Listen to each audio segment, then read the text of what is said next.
તો ડાંગ જિલ્લો એ વનસ્પતિ સૃષ્ટિ તેમજ પ્રાણી સૃષ્ટિનો સંગમ ધરાવતો એક પ્રદેશ છે। અહીં ઓછી જમીનમાં વધુ ઉપજ મેળવી શકવાની એક પદ્ધતિ જેને સૂર્યમંડળ આધારિત ખેતી પણ કહેવાય છે, જે ડાંગ જિલ્લાના લોકો માટે એક આશીર્વાદરૂપ સમાન છે।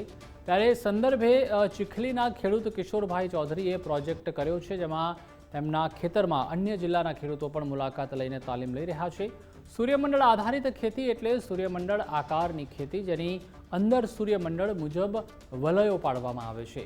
ખેડૂતો પોતાની ઓછી જમીન હોય એની અંદર પણ આ ખેતી ખૂબ જ સારી રીતે કરીને ખૂબ જ સારી ઉપજ મેળવી શકે છે, જેની અંદર દરેક વલયોમાં અલગ અલગ પ્રકારની શાકભાજીઓ ઉગાડવામાં આવે છે। આ પ્રકારની ખેતીમાં મુખ્ય કેન્દ્ર સ્થાન પર એક કેળાનું ઝાડ રોપવામાં આવે છે।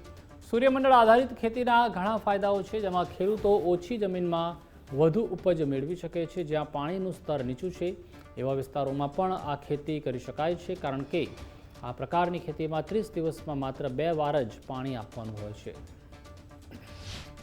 આ જે મારા ફાર્મ જે છે અને આનાથી એક સરસ લોકોનું એક આકર્ષણ રહ્યું છે।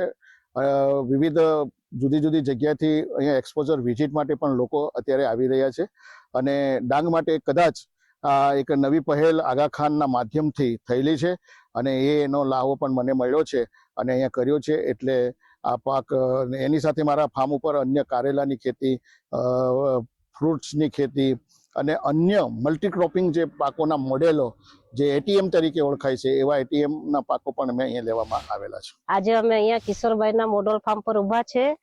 સરસ એવી પ્રાકૃતિક ખેતી કિશોરભાઈ કરે છે। અમને નવું નવું જાણવાનું મળ્યું। સામે એક ખેતર છે, એમાં એમણે સુંદર સરસ મજાનું સૂર્યમંડળ મોડલ ફાર્મ તૈયાર કરેલું છે અને નવું જાણવા મળ્યું। અમે પણ આ મંડળ સૂર્યમંડળ અમારા ખેતરોમાં જઈને બહેનોને એક મોટું પ્રાકૃતિક કૃષિ મંડળ છે, એમાં બહેનોને જઈને અમે શીખવશું ને આ બનાવવા માટે બહેનોને પ્રેરિત કરીશું। અને અહીંયા કિશોરભાઈના મંડપમાં ખૂબ સરસ કારેલા છે। કારેલા એકદમ 100% પ્રાકૃતિક અને ઓર્ગેનિક છે અને સરસ એવી મજાની અમને કિશોરભાઈએ માહિતી આપી છે।